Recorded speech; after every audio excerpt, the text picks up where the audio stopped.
പാട്ടിലും നമ്മൾ അനുഭവിച്ചു.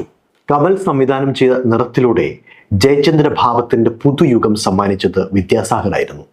പ്രായം നമ്മിൽ മോഹം നൽകി എന്ന് ബിച്ചു തിരുമലയുടെ വരികൾക്ക് തന്നെ അത് ജയചന്ദ്രൻ്റെ പ്രായത്തിനു മീതെ പറക്കേണ്ട പാട്ടാണെന്ന് എഴുതി വച്ചിരുന്നു.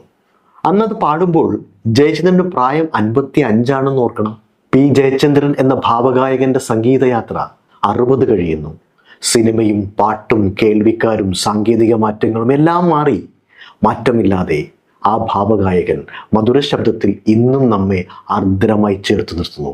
തൻ്റെ ശബ്ദമാധുര്യം ഗുരുവായൂരപ്പൻ സമർപ്പിച്ച് നിസ്വനാകുന്ന താപസൻ. ഇത് ഗുരുവായൂരപ്പൻ്റെ ശബ്ദമാണ്. ഞാൻ പാടാൻ നേരം നൽകും. പാടിക്കഴിയുമ്പോൾ ഗുരുവായൂരപ്പൻ അത് തിരിച്ചെടുത്ത് ലോക്കറിൽ ഭദ്രമായി വെക്കും. പാടിയ ഓരോ പാട്ടും തന്നെ സ്നേഹിക്കുന്ന ആരാധകർക്കുള്ള തൻ്റെ പ്രാർത്ഥനകളാണെന്ന് ശ്രീ ജയചന്ദ്രൻ്റെ പക്ഷം. സിനിമാ ഗാനങ്ങൾ മാത്രമല്ല, തൻ്റെ കഴിവ് പ്രകടമാക്കുന്ന